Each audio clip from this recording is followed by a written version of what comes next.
Welcome to the Frederick Center for the Creative Arts, February 2023 All Photography National Juried Exhibition. I'm Carol Morgan, the curator of the Frederick Gallery, and I welcome you to visit the gallery, which is open on Monday, Thursday and Friday noon to 4, Saturday 11 to 4, and Sundays 1 to 4. We are closed on Tuesdays and Wednesdays.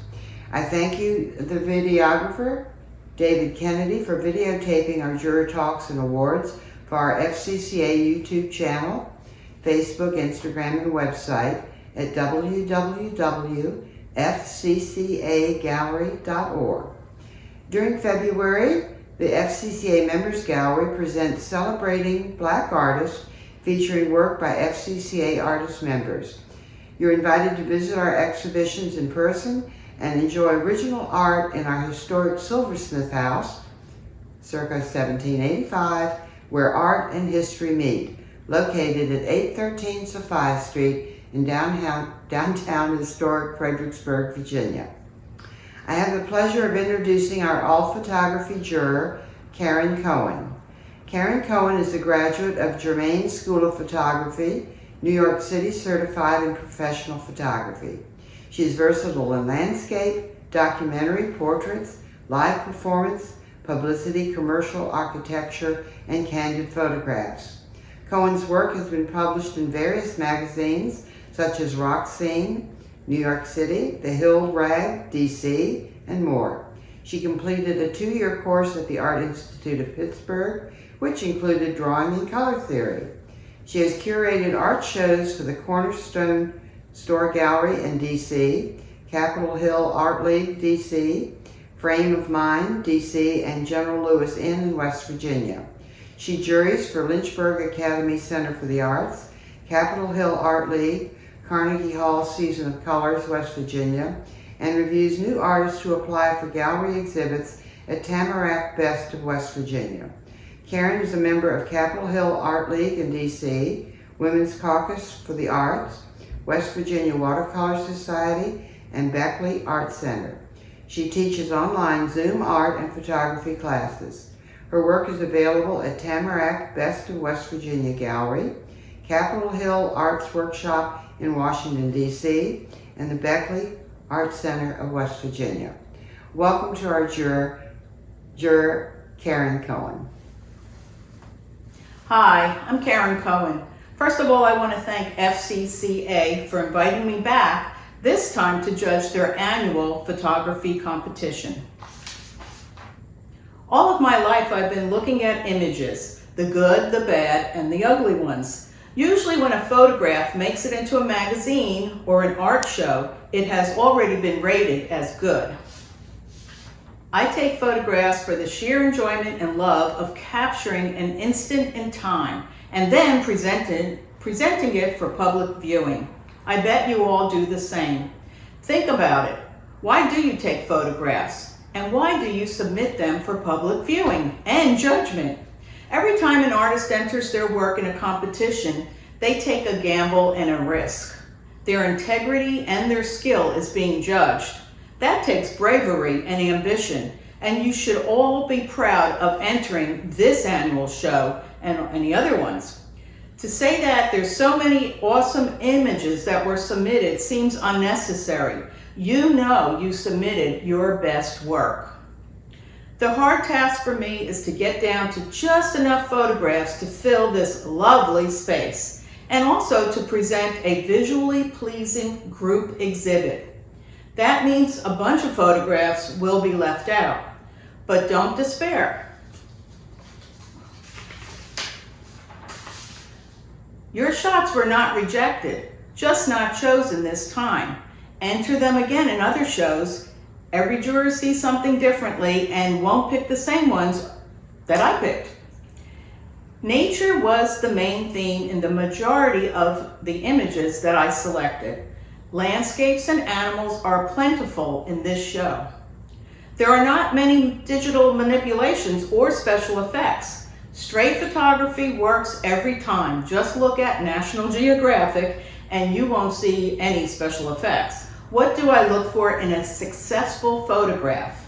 A visual story, strong subject matter, quick judgment, skillful cropping, and using color as a key element. I enjoy seeing unusual places or creatures. Not everyone gets to travel the globe, camera in hand. I thank these photographers who bring us photographs of faraway places that we would never see in person unless we went there ourselves. First, we'll start with the honorable mentions.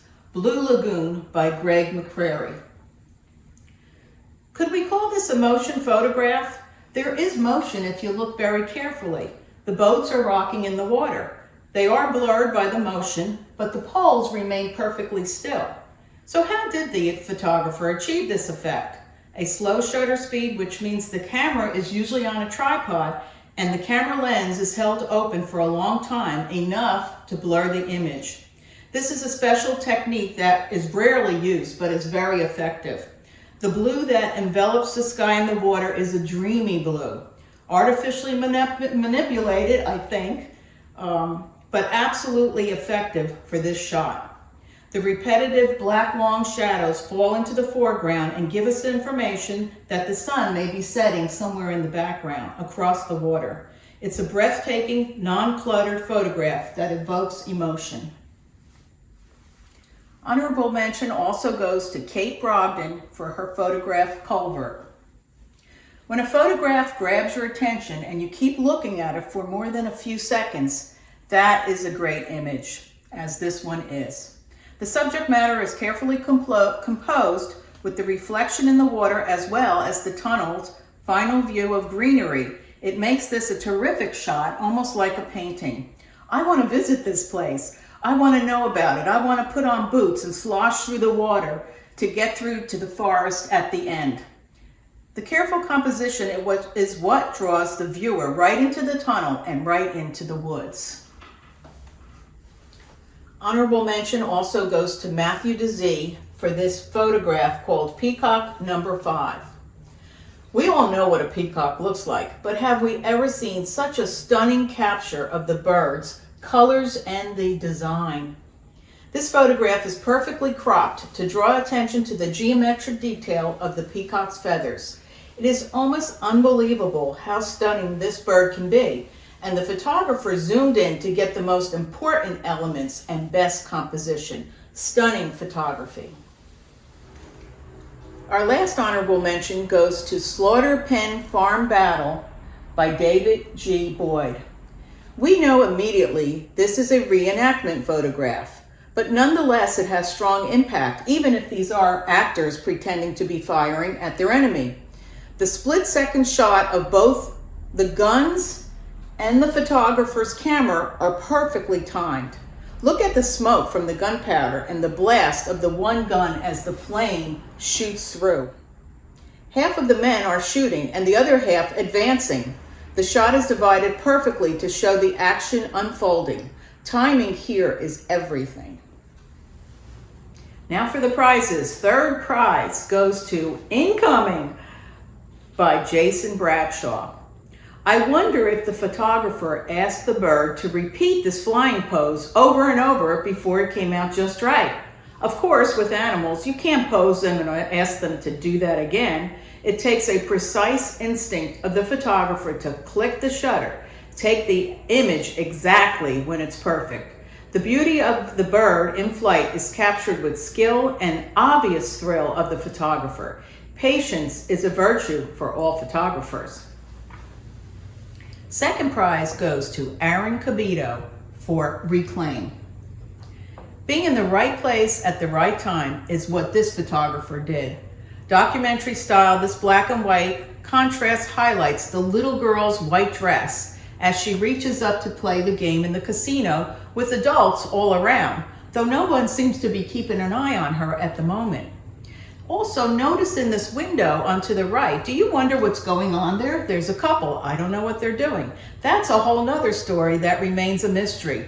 There's lots of action going on here, and to capture all of this in one shot is genius. All of this goes unnoticed except for the onlooker with a camera in hand. Congratulations, Aaron. A big congratulations goes to Esther Strustan for first prize for her photograph called The Wedding. An insane scene, a huge gathering of all kinds of exotic creatures on this beach. I can even see the bride in her white gown. You can look to find it. Titles can be hard to come up with sometimes, but this one hit the nail on the head. It looks like a huge celebration. The photographer shows all the action with the multitude of participants. It's almost surreal, but it's real. You can hear the chatter and the groaning. The composition of the ocean in the foreground, filled with the birds all the way to the back, with one, looks like an elephant seal, raising its head to draw attention, makes one laugh in astonishment. I've never been to a wedding like this, but I do hope someday I get invited to one. Congratulations, Esther. In closing, I wish to thank all the photographers who submitted their best shots. It was so much fun browsing through the images over and over and falling in love with so many of them.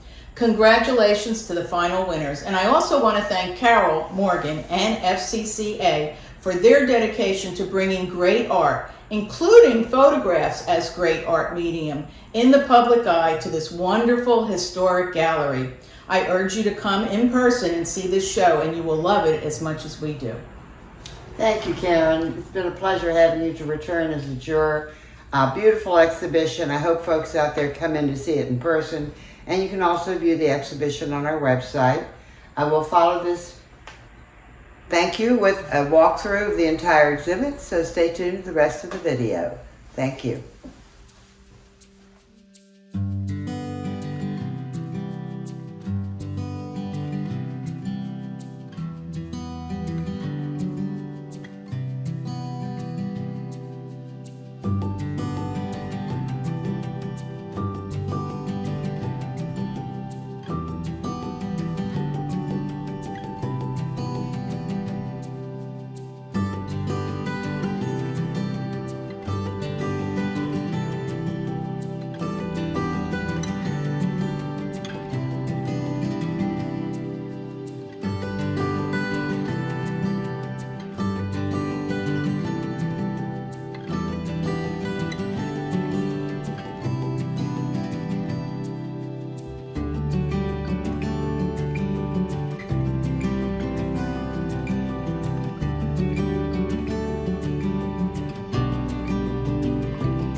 the Fredericksburg Center for the Creative Arts, where art and history meet.